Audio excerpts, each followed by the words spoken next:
May mga mababait na taong hindi pinalad na magkaanak na handang magbigay ng kanilang pagmamahal sa mga batang wala ring mga magulang o di naman kaya ay iniwan sa ampunan.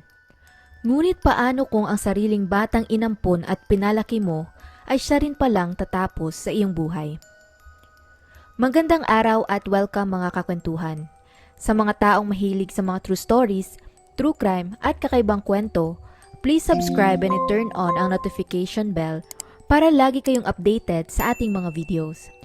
Ngayon, simulan na natin ang kwentuhan. Pasko taong 2007, ang Daust family ay nagtipon-tipon sa kanilang bahay sa Script Ranch San Diego upang ipagdiwang ang holiday ng magkakasama. Sa mga nakakilala sa kanilang pamilya, halos silang lahat ay makakapagsabi na ang mga Daust ay isang pamilya na kinaiinggitan ng lahat. Sila ay may masayang buhay na binubuo ng mapagmahal na mga magulang, magagandang anak na pumapasok sa mga mamahaling paaralan at may maayos na trabaho. Hindi mo rin maikakaila na may maliwanag na kinabukasan ang bawat miyembro ng pamilya. Pangarap ng mag-asawang sina James at Rebecca Daust o mas kilala bilang Becky ang magkaroon ng ganitong pamilya. Nang sila ay nagpakasal mga 30 taon ang nakakaraan, halos nasa kanila na ang lahat, maliban na lamang ang pagkakaroon ng sariling mga anak. At sa kabila ng ilang taong pagsusubok, hindi talaga sila pinalad na maging isang magulang. Ngunit sa halip na sumuko, pagtapak nila sa edad na 30s, nagpasya na ang mga ito na maging isang ama at ina sa ibang paraan at nagkasundo silang mag-ampon ng 3 magagandang sanggol na babae. Ang 3 anghel na dumating sa buhay nila ay nagbigay ng sobrang kasiyahan sa mag-asawa na binuhos nila ang lahat ng pagmamahal at pag-aaruga na kaya nilang ibigay sa mga ito. Tinuruan din nila sila ng mabuting asal, paggalang at pagiging matulungin sa kapwa. Kaya sila ay lumaking mababait na mga anak na may malaking pagrespeto sa magulang. Lahat sila, maliban sa bunso nilang si Heather na 14 years old at may pagkaproblemadong teenager. Sa mga obserbasyon ng mga malalapit na kamag-anak at kaibigan ng pamilya, si Heather ay lumaki din namang mabait na bata, ngunit pagtapak nito sa edad na 14, bigla na lang itong nagrebelde. Paiba-iba din daw ang kanyang emosyon, kung saan ito ay minsan masaya at nakikisama sa kanila, pero kadalasan ito ay masungit na mahilig mapag-isa. Madalas rin niyang sinusubukan ang pasensya ng kanyang mga magulang at kapatid upang tingnan kung hanggang saan nila kakayanin ang kanyang ugali at tingnan kung hanggang saan rin niya kayang manipulahin ang mga tao sa kanyang paligid. At habang siya ay lumalaki pa, lalo lang iyong lumala. Ipinahahayag ni Heather ang kanyang panloob ng kaguluhan sa isang hindi magandang paraan. Sa kanyang kwarto, nagtatago ito ng mga blade sa kanyang drawer at kapag siya ay mag-isa na lamang, sinusugatan niya ang kanyang sarili banda sa pusuhan at kamay. Ayon sa mga eksperto, ang paghiwa ng balat at panoorin ng pagdugo nito ay isang panandaliang distraksyon mula sa mga seryosong emosyonal at psychiatric issues. Ngayon, si Heather ay hindi lamang sinasaktan ng kanyang sarili, bagkus lumalaban din ito sa kanyang mga magulang, lalo na kapag may mga gusto siyang gawin na hindi nila pinapayagan. Isang beses pa nga, sa sobrang panlalaban niya sa ama, nauwi na ito sa pisikalan na kinakailangan pa ng kanyang ina na tumawag ng pulisya upang awatin ito. At dahil sa kanyang lumalalang kondisyon, nagpasya na silang i-admit ang anak sa psychiatric ward upang humingi ng professional na tulong. Ngunit sa kabila ng mabuting intensyon ng mag-asawa, hindi naman nagustuhan ni Heather ang kanilang ginawa. Wala kasi siyang ideya na ipapasok siya ng mga ito sa psychiatric ward at ang akala lang niya ay dadalhin siya ng mga magulang sa isang lokal na hospital. Dahil doon, lumaki pa ang galit niya sa kanila at lumala din ang kanilang pag-aaway sa pag-iisip na nilinang siya ng sariling pamilya. Sa tuwing binibisita siya ng mga ito, madalas niya silang sigawan at pinagsasabihan na kung tunay ang kanilang pagmamahal sa kanya, hindi nila ito dapat kinulong doon. Sa hospital, binigyan siya ng naaangkop na medikasyon para sa kanyang bipolar disorder at depresyon, ngunit sa kabila noon, Mukhang hindi naman ito masyadong gumana dahil ngayon ang kanyang modo ay nagbago na mula sa pagiging suicidal patungo sa pagiging homicidal. Hindi na lamang sarili niya ang nais niyang patayin, kundi unti-unti na rin namumuo sa kanyang isipan ang patayin ng kanyang mga magulang. Nang ito ay nakalabas sa hospital, paulit-ulit niyang ikinuwento sa kanyang mga kaibigan na gusto niyang patayin ang mga ito at lalo na ang unahin ng kanyang ina. Pero sa halip na seryosohin ang kanyang mga pagbabanta, inisip lang nila na ito ay nagbibiro lamang o di naman kaya ay masama lang talaga ang loob na sigurado pa nga silang hindi iyon mangyayari. Sa paglipas ng mga araw, nagsimula na rin mag-explore si Heather sa kanyang sexualidad kasama ng ibang babae sa kanyang paaralan. Pumapasok ito sa isang private na Christian school at hindi nila tinotolerate ang kahit anumang lesbian activity doon. Kaya nang nakatanggap sila ng mga sunod-sunod na reports sa mga ginagawa ni Heather, tuluyan na nila itong inexpel sa kanilang paaralan. Ang pangyayaring iyon ay lubos niyang ikinalungkot at pinalala pa nito ang kanyang depresyon. Dahil sa isipan niya, ang pagpapatasik sa kanya sa paaralan ay isang seryosong rejection na para bang sinasabihan siya ng mga ito na hindi siya nila gusto doon o hindi siya katanggap-tanggap. Kalaunan, dahil sa pagiging malayo sa mga kaibigan, nagpasya naman itong dalhin ang kanyang mga karelasyon sa kanilang bahay. Ngayon, sa tahanan ng mga Daust, may striktong patakaran sila na kapag may bumibisitang kaibigan sa kanilang mga anak, dapat nakaiwang bukas ang mga pinto. Kaya ng isang beses, nang nakita ng kanyang inang nakasarado ang pintuan sa kanyang kwarto, bigla itong pumasok upang tingnan sana ang anak. At doon, nahuli niya itong nakikipagtalik sa kanyang kaibigang babae. At sa kanyang pagkadismaya, inutusan niya na umuwi na ang kaibigan nito at napagsabihan niya rin si Heather, lalo pa na mukhang lantaran niyang binabali ang mga simpleng patakaran sa kanilang tahanan. Pero syempre, sa halip na makinig sa kanyang mga magulang, naggalit pa ito lalo at napuno na siya sa mga patakaran ng kanyang ina. Pinagsisigawan niya sa loob ng kanyang kwarto at sa harap mismo ng nagbibihis na kaibigan na gusto niyang hampasin ng baseball bat ang ulo ng kanyang ina hanggang sa ito ay mamatay. Ngayon ang mga teenagers, lalo na ang mga babae, ay maaaring makapagsalita ng masama sa kanilang mga magulang, lalo na kapag sila ay galit o di naman kaya ay hinihiling nila itong mamatay, ngunit kadalasan ito ay mga salita lamang at walang seryosong kabuluhan. Ngunit para kay Heather, buong puso niya itong ninanais. Sa kabila ng mga kaguluhan at mga pangyayari, minahal pa din siya ng kanyang mga magulang at sinubukan nila itong unawain at suportahan. Para sa kanila, nag-aalala lamang sila sa kalagayan nito at gusto na nilang gumaling ito sa kanyang mga mental health issues na mukhang lalo pang lumalala. Nang isang araw pa nga, tiningnan ito ng kanyang ina sa kwarto at naabutan niya itong sinusugatan na naman ang kanyang kamay. Pinag-alala niya ito ng sobra, kaya niyakap niya ng mahigpit ang anak at kinausap. Pero si Heather ng puntong iyon ay malapit na sa kanyang limitasyon. Ang mga psychiatric counseling sa kanya at mga gamot ay mukhang hindi napigilan ang kanyang mali at mapang-abusong pag-uugali. Ito ay napuno pa ng galit na harap-harapan na niyang sinasabihan ang kanyang mga magulang kung gaano niya ito kinasusuklaman. At nang walang ibang choice, nalilito na rin ang mga ito kung saan siya dadalhin o kung ano pa ang pwede nilang gawin para kay Heather. Wala itong pinapakinggang kahit sino at hindi rin nila ito mapilit na inumin ang kanyang mga gamot na makakatulong sana sa kanya. Ngunit habang sila ay nag-iisip ng iba pang paraan upang matulungan ang anak, si Heather naman ay may ginagawa ring sariling solusyon.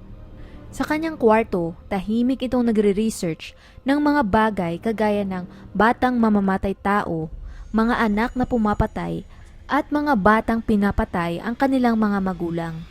At pagkatapos niyang magawa ang kanyang research, bumaba ito sa sala at kinausap ang kanyang ina na parang walang maling nangyari. Umupo ito sa kanyang tabi at niyakap siya ng mahigpit habang nagtatanong kung ano ang pinapanood nito. At ang kanyang ina ay masaya namang ibinahagi ang kanyang kwento. Ang simpleng interaksyon na iyon ay kinatuwa ni Becky dahil iniisip niya na bumalik na ang pagiging malambing ni Heather at may pag-asa pa talaga na bumalik sa normal ang lahat. Lingid sa kanyang kaalaman, sobrang malayo ito sa pinaplano ng anak. Madaling araw ng May 25, 2008, maagang gumising si Heather mga bandang alas 4 ng umaga upang kumuha ng baseball bat sa gamit ng kanyang ama. Pagkatapos, lumabas ito sa kanilang bakuran at sinimula ng pag-practice ng paghampas ng bat sa isang puno. At paulit-ulit niya itong pinatamaan hanggang sa siya ay napagod. Sa kanyang mga kilos, mauobserba mong wala na talaga siya sa kontrol. Bago tuluyang sumikat ang araw, bumalik ito sa tool shed ng kanyang ama at nagpa siyang kinakailangan niya ng armas na mas madaling itago. Kaya sa halip na gumamit ng baseball bat, nagdesisyon itong piliin ang martilyo. Kinuha niya iyon, nilagay sa bulsa ng kanyang jacket at pumasok sa loob ng bahay upang maghintay sa kusina. Nang puntong iyon, nangako ito sa sarili na papatayin niya ang unang taong gigising sa umagang iyon. Ilang minuto pa ang lumipas, ang kanyang inang si Becky ang unang taong bumangon at pumasok sa kusina. Mabilis pa nga itong bumati sa kanya at tinanong kung nakatulog ba siya ng maayos at kung nainom na niya ang kanyang mga gamot. Pero sinagot niya lang ito na hindi niya kailangan ng gamot. At nang pinagpilitan ng kanyang ina na makakatulong iyon sa kanya, dito na siya tumayo at dahan-dahang lumapit sa likuran nito. Kinuha ang martilyo mula sa kanyang jacket at inihampas iyon sa ulo ng ina. At kahit bumagsak na ito sa sahig, paulit-ulit niya itong tinamaan sa ulo hanggang sa ito ay tuluyan ng tumigil sa pagkilos at naging duguan. Ito ay isang krimen kung saan makikita mong gusto talagang ipaalam ng killer kung gaano siya kagalit sa biktima. Nang magising dahil sa ingay ang kanyang ama, bumaba ito kaagad at nakita niya si Heather sa kusina na may hawak na martilyo. At bago pa niya mapagtanto kung ano ang mga nangyari, inatake rin siya ng anak pero sa kabutihang palad, napigilan niya ang mga kamay nito at mabilis siyang idiniin sa sofa upang hindi na siya makagalaw. Sa kabila nun, patuloy ang pagpupumiglas nito at sumisigaw sa kanyang ama na patayin na lang siya nito ng paulit-ulit. Tinanong rin siya nito kung bakit at dito na niya nilahad na pinatay niya ang kanyang ina. Di tumagal, nagising din ang isa pa niyang kapatid na agad na inutusan ng kanyang ama na tumawag sa 911. Habang naghihintay sa pagdating nila, umiiyak ito sa harap ng anak, nagtatanong kung bakit niya iyon ginawa. Ngunit ito ay nakatulala na lamang at piniling hindi sumagot. Nang nakarating na ang mga pulisya at ambulansya, tumambad sa kanila ang kalunos-lunos na sinapit ni Becky at agad nila itong dinala sa hospital. Critical na ang kondisyon nito pagkarating doon, pero ginawa pa rin ng mga doktor ang lahat upang stabilize ang kanyang vitals. Sa kasamaang palad ng sumunod na araw, tuluyan na itong binawian ng buhay dahil sa mga pinsalang natamo niya sa ulo. Si Heather naman ay dinala nila sa estasyon at pagkatapos nitong maaresto, binahagi niya sa isa sa mga officer na nakakaramdam ito ng kalahating lungkot at kalahating kasiyahan na wala na ang kanyang ina. Sa baluktot na isipan kasi ni Heather, kalaban niya ang kanyang mga magulang at nasinisira ng ina ang kanyang buhay. Pero ang totoo, ang tunay na kalaban niya ay ang kanyang sarili. Ngayon, upang maitatag ang kaso, kinakailangan ng mga pulisya na maghanap ng motibo para sa krimen. At sa kanilang pag-iimbestiga, may natuklasan silang premeditated na plano. Sa cellphone ni Heather, nakakita sila ng parang checklist sa pagpatay. Nakalagay doon ang tungkol sa pagliligpit ng mga kalat, pagtapon ng bangkay at iba pa, na para sa mga officer ay sapat ng ebidensya upang patunayan ang premeditation. Bago nagsimula ang kaso, pinaglaban din ng prosekusyon na ang mga nangyaring murder ay hindi lamang childish impulse ng 14-year-old na dalaga, kundi na ito ay tunay na pagnanais na patayin ang ina ng may maingat na pagpaplano. At bilang pagsang-ayon ng judge dahil sa karumal-dumal na krimen, si Heather ay kinasuhan at nilitis bilang isang adult. Sa kanilang binitawang salaysay, sinabi nila na in this particular case, Our district attorney made the decision because of the planning and the premeditation, and in the way it was so heinous that the appropriate form was an adult court. Sa paglilitis, halo-halong emosyon ng galit, kalungkutan at awa ang naramdaman ng mga tao sa loob ng korte. Kasama na roon ang kanyang adoptive family at ang pamilya ng kanyang inang si Becky. Ngunit taliwas sa mga inaasahan ng lahat, ang kanyang ama na si Jim, na sariling asawa ng biktima ng 30 taon, ay pinili pa ring manatili sa tabi ng anak sa buong pagtakbo ng kaso. Para sa kanya, napatawad na niya ito at naniniwala pa rin siya na si Heather ay hindi masama. Na nagawa niya lamang iyon dahil sa kinakaharap nitong mental illness na maaring namanan niya mula sa kanyang totoong mga magulang. Sagot naman ng San Diego Court Judge na si Michael Wellington, kumbinsido naman siya na si Heather ay may malalang mental health disorder pero hindi ito sapat na legal na depensa sa kasong ito. Ayon pa sa mga dokumentong pinasa ng prosekusyon, inamin ni Heather na plano niya talagang patayin ang kanyang buong pamilya, kasama na doon ang kanyang kapatid pati na rin ang boyfriend nito. Pero nagbago ang isip niya sa huling minuto at nagpasya na lamang siyang patayin ang unang taong gigising ng araw na iyon na ang kanyang ina. Sa huli, dahil sa malakas na ebidensya, noong December 2009, nagplead ng guilty si Heather sa second-degree murder ng kanyang ina, gayon din sa kasong assault with a deadly weapon para sa pag-atake sa kanyang ama, na sa kabutihang palad ay hindi naman seryosong nasaktan. Nahatulan siya ng panghabang buhay na pagkakakulong nang may tsansang makakuha ng parol pagkatapos ng 16 years. Bago ikinulong si Heather, nagbigay ng mga salaysay ang kanyang pamilya pagkatapos nitong matanggap ang hatol, kung saan ikinalungkot ng nagdadalamhati nilang pamilya ang nangyari kay Heather, pero naniniwala silang ito ang tamang paraan upang matulungan ang anak na mapabuti. Samantala, ang lolo naman ito at ama naman ni Becky na si Richard McGrath ay nagpahayag ng kanyang pagkadismaya at hinagpis sa ginawa ni Heather sa anak. At ayon sa kanya, hindi niya ito mapapatawad. Mabait at mapagmahal daw na ina si Becky at hindi niya inaasahan na yun ang dadanasin nito sa sariling mga kamay ng inampun at pinalaki niyang bata. At habang nagsasalita ang kanyang pamilya, umiyak lamang ito sa tabi at tinanggap ang kanilang mga salaysay. Nang oras naman niyang magbigay ng sariling statement, humingi siya ng patawad sa kanyang pamilya, sa kanyang ama at pati na rin sa dalawa niyang kapatid. Hindi daw niya sinasadyang saktan sila, ngunit hindi niya lang talaga mapigilan ang sarili. At bago natapos ang kanyang mensahe, nag-I love you ito sa kanyang mga kapatid, kung saan ang isa sa mga ate niya ay sumagot na I love you to Heather, habang ang isa ay tumalikod lamang ng umiiyak. Hanggang sa araw na ito, si Heather ay nakakulong pa rin at para sa kanya, mas nakakabuti na ito dahil natatakot din siya sa maaaring mangyari kung siya ay nasa hindi kontrolado na environment. Para sa kanya, ang mga araw niya sa labas ng kulungan ay mga masasamang alaala na lamang at nagpapalala lang ito ng gulo sa kanyang isipan. Si Rebecca Daus ay isang 56 years old na guro na nagnanais lamang ng sarili niyang pamilya at mga anak, at handa itong ibigay ang kanyang buong pagmamahal at suporta sa mga taong bagaman ay hindi niya kadugo pero itinuturing niyang sarili niyang mga anak.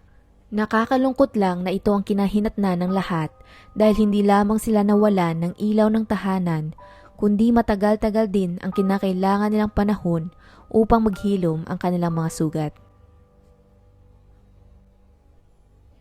At hanggang dito na lang ang kwento natin para sa ngayon. Anong masasabi ninyo sa kasong ito?